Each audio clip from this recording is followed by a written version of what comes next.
তাপমাত্রা রোজ রোজ বেড়ে চললেও মানুষের কাজের ছুটি নেই। জীবিকা নির্বাহের জন্য চড়া রোদ ও গরমেও মানুষকে কাজে বেরোতে হচ্ছে। ফলে ঘরে থাকুন বলে সব শেষ করে ফেলা যাচ্ছে না। কাঠফাটা রোদে জনজীবন যখন হাঁসফাঁস করছে, এর মধ্যেই তখন হঠাৎ চোখে অন্ধকার দেখতে পারেন কেউ কেউ। কারো মাথা ঝিমঝিম করতে পারে, কিংবা কারো পেটে শুরু হতে পারে মোচড়। এই লক্ষণগুলোই হিটস্ট্রোকের শিকার। এসব লক্ষণ দেখা দিলে অবহেলা না করে দ্রুত ব্যবস্থা নিতে হবে। হিটস্ট্রোকে যা হয়: ঘন ঘন শ্বাস, রক্তচাপ কমে যাওয়া, ত্বক শুকনো হয়ে যাওয়া, নাড়ির গতি কমে যাওয়া, অজ্ঞান হয়ে যাওয়া, শরীরে খিঁচুনি, ভুলভাল বকতে থাকা, মস্তিষ্ক কাজ না করা এবং ডায়রিয়া হওয়া। এসব লক্ষণ দেখলে দ্রুত যা করতে হবে: প্রথমে আক্রান্ত ব্যক্তিকে ঠান্ডা করতে হবে। চটজলদি তাকে ছায়ায় নিয়ে যেতে হবে। শরীরে বাতাস লাগাতে হবে। প্রয়োজনে পাখা কিংবা অন্য কিছু দিয়ে বাতাস করতে হবে। সম্ভব হলে গায়ে জল দিতে হতে পারে এবং তারপর দ্রুত তাকে হাসপাতালে নিয়ে যেতে হবে। হিটস্ট্রোক থেকে বাঁচতে যা করণীয়: পরিমাণ মতো বিশুদ্ধ জল পান করুন। ফ্রিজের ঠান্ডা জল পান করবেন না। বারবার শুধু জল পানে কাজ হবে না, তাই মাঝে মাঝে লবণ, চিনি কিংবা ওআরএস গুলে পান করুন।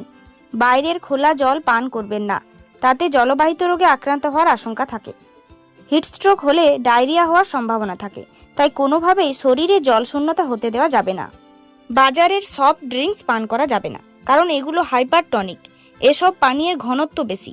সফট ড্রিঙ্কস পান করলে শরীর থেকে জল বেরিয়ে গিয়ে জল শূন্যতা দেখা দেয়। যাদের সারাদিন বাড়ির বাইরে কাজ করতে হয়, তাদের বেশি সতর্ক থাকতে হবে।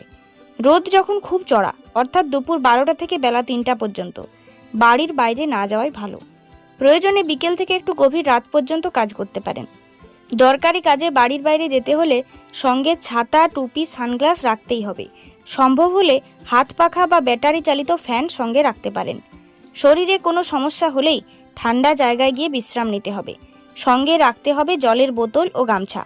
জল পান করতে হবে এবং প্রয়োজনে গামছা ভিজিয়ে গলা, ঘাড় মুছে নিতে হবে। এতে আরাম পাওয়া যাবে।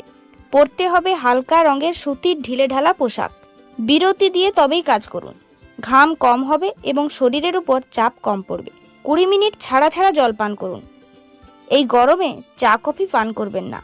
প্রয়োজনে ডাবের জল পান করতে পারেন। রাস্তার ধারে বিক্রি হওয়া রঙিন শরবত, আখ, লেবুর রস এসব খাবেন না। এতে জলবাহিত রোগে আক্রান্ত হওয়ার সম্ভাবনা থাকে। কাটা ফল নয়, গোটা ফল খেতে হবে।